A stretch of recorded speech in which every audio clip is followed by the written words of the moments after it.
and welcome everybody. By the way, Chris is a legend in the arts world, the theater world, the arts education world, so it's wonderful to have you here. And thank you for reminding me about how much my parents talked about their performing days at the U of M. The varsity varieties, that's all I've heard about. And in going through their papers, they have, most of the things that they have are the varsity variety programs, where some of the leading lights of Winnipeg society and leadership all took their turn on the stage, and I'm sure that helped fuel their future activities, endeavors, whether it was theater related or not. So that makes those lovely memories.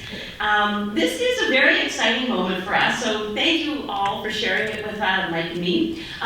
As many of you know, Mike and I met working at the Elizabeth Defoe Library back in 1979. So it's very meaningful for us and actually quite surreal to be here today making this announcement. And we also believe that everybody should be supporting this campaign because the U of M plays a pivotal and irreplaceable role in strengthening Manitoba. And as graduates of the U of M, we knew we had a responsibility to participate. It's pretty thrilling for us to be on the stage at Winnipeg's newest beautiful performing arts center, the John J. Conklin Theatre. It is a gorgeous space, and as you noted, Chris, it's weird to be here and thinking about those days back in the Black Hole Theatre, and I'm definitely envious of this generation of theatre students. And I'm really overjoyed that they now have access to such a first-rate learning experience. And I hope that this facility will spark a lifelong love for theater that will last go through many generations. And my only sadness is, well, it's too bad it took so long, but better late than never. It's a thrill to be here. And I also want to say, we both feel that the university should be applauded for making this project a priority. And I hope others will make it a priority as well. There are some truly spectacular, stupendous further development plans for this space that have yet to be funded. We need just a few more millions of dollars, and but it's really, really important that anybody who's listening, that we spread the word that this is a beautiful priority. We have to support our artists. We need them. We can't imagine how bleak our world would be without the storytellers, without musicians, and so providing a beautiful space for the arts shows our respect for the arts. And I think sometimes these facilities get ignored and aren't given the same priorities as other projects, but I've learned that where you work matters. And providing performing arts students with first-class spaces show them that what they do really matters to us. And that's great to see that the U of M shares these values. Now, yes, I think we should applaud.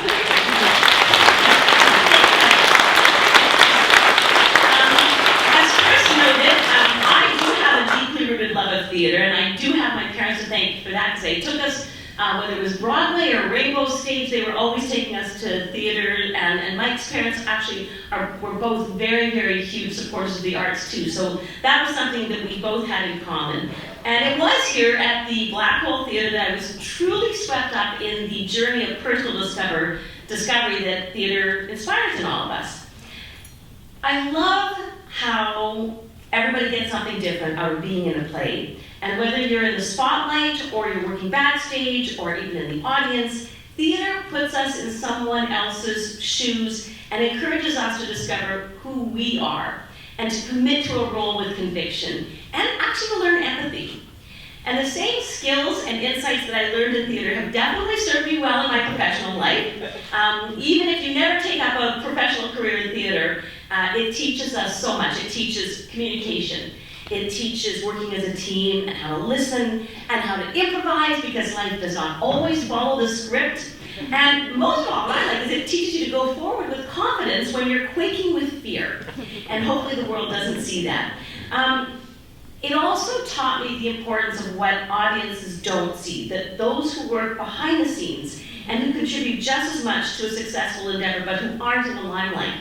And that's a really important thing. You know, you might be giving the greatest soliloquy in your life, but if the lights go out and nobody can see you, because the lighting technician isn't there, you don't really have a show. So it taught me the importance of being prepared, knowing your role, and every role is important, And if all the world's a stage, then it's going to take everyone working together, playing their part to ensure the show is a success.